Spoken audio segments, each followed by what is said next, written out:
Hi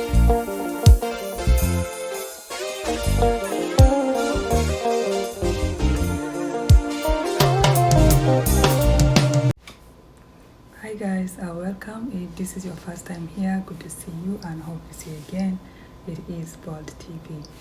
Anyways, so in the previous video, I just gave you guys a little bit of a funny, how should I say, story about your expectation after you graduate. One thing I can say is if you are about to graduate or you got an opportunity to do an internship, most people actually get hired by the company that they went to do internship with or for, and sometimes they actually like it and they end up working there, and most people end up not liking it, so they still get to work elsewhere or they look for something else. And the funny story that I told you guys about, you go to Ivy League school and your expectation is like, oh, when they see my resume, they're going to be excited and someone is going to hire me right away. Sometimes that's not the case. It is the case in most cases, but sometimes it's a little bit slower. You will still get hired, obviously, but it's not going to be as quick as you think. And that is because the market fluctuates. If there is need, and you can actually get hired while you are still at school, and if the need is slower, you will find that it might not happen immediately. But the funny thing I was talking about is, I don't know, maybe for someone that is in the US, I don't know, I could be wrong, but I think it could be easier.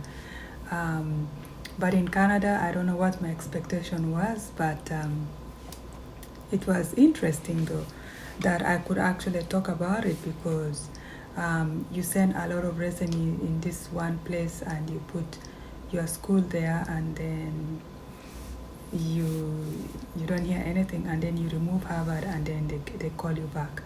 So it's probably not really connected, but I just thought it was weird.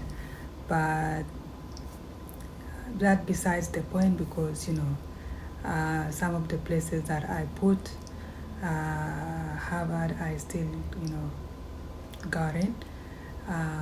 Yeah, just like with the government. So yeah, and it's so hilarious because sometimes you are looking for a second hustle, nothing serious. So it's like right now I'm working on the field that I went to school for, but I'm also doing something else that I have experiences for, and it is interesting. Let's just say the job market is very interesting. It's very, what I can suggest is just get a lot of experiences in different fields. Don't focus just on one. Have experiences in a lot of places, a lot of how should I say, not a lot of places per se, a lot of areas, right? And that's gonna open a lot of doors for you. Anyways, that's all I have to say in that. And if you want to see the other video, you can go to previous video, but it is just my experience. It's not everyone's experience, and I thought it was something that I will share, because it did seem as if it's a coincidence, or maybe it is not a coincidence. Is it a coincidence that you don't put a particular whatever in your resume, you don't hear back, but then you put something else, you hear back, or you remove something, you don't hear back, and then you put something? Maybe it's a coincidence, I don't know. But anyways, so that besides the point. So today we're just gonna go back in this reviewing this book. As I said, I have few books. I've published a number of books. Not a lot, but I can say I've published a handful of books, and this one is actually a bestseller on Amazon. I have few books actually that are bestsellers on Amazon, And I find this book to be very interesting, and that is because it talks about, or doesn't really address, but it talks about different stories of domestic workers, and also things your domestic workers will love to tell you but they will not, and also things that they want you to stop telling them. And in the other previous videos I did mention that some domestic workers don't really want to hear about your family stories. If you have issues with your children, they don't want to hear it. They just came to clean and they will be leaving. If you are having issue with your fiance, your husband, your boyfriend, they actually don't care.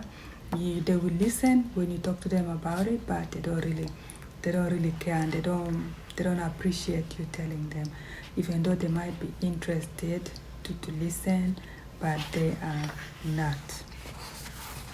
Okay, so today I'm just gonna touch again in this book, and that is in page 203 of this book. There are a few stories actually here.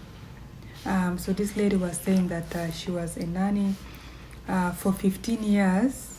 She was saying that I was a nanny for 15 years for a very wealthy family. So she was saying she was a nanny for a very wealthy family for over 15 years. They also had someone that comes in twice a week to clean their 10,000 square feet house. Okay, and she said that while the children are at school, she will make the beds and do the cleaning and everything else. And also she was saying that what she noticed with the kids at the home, some of them were of course in elementary school, some of them were in high school, but they will use their Kleenex. They will sneeze on those Kleenex and just throw it on the floor. And she was saying that even cans of Coke, pizza, they will eat the pizza and leave everything just untidy throughout the house. And she said she was concerned for the kids because the kids were growing, and as they were growing, she was concerned that they will not know, they don't know how to clean after themselves. Of course, she's paid in as a living caregiver, so she basically did everything. A living in nanny, she did everything, and they still have another cleaner that comes in as well. So in a nutshell, she's trying to advise that families, even though you are very wealthy and you can afford cleaners and whatnot, it's very important also to make sure you train your children so that they can, at least they know how to clean after themselves. At least after eating the pizza in your room, not to leave the boxes, maybe just leave it under the bed. And if sometimes she comes and do thorough cleaning, she will find cans of Coke, pizza and leftover pizza somewhere under the bed. She will do the laundry, and of course sometimes the kids will mess everything up. All the dirty clothes are mixed up with the clean clothes. So yeah, it's very interesting because remember, we bring strangers to in our houses to come and make life easier. And I actually agree with some of the nannies that say that to train your kids to know how to clean after themselves. Otherwise, of course, the nannies will go and talk to people that, hey, listen, so and so's house or home, the kids are this and all of that. So I think it's very important, even though you have all the help, just once in a while also train your kids to clean after themselves, so that they'll be ready for the world. Because there is moving in campus. If you're going to stay on campus, or if they are going to colleges and they're going to start their own life, the least they can do is to know at least to clean after themselves. You can't really use a Kleenex and sneeze on it and then just throw it on the floor in your room. That doesn't make sense. Some of the things are basically common sense. Anyways guys, that's it for now, and I'll see you all in the next video.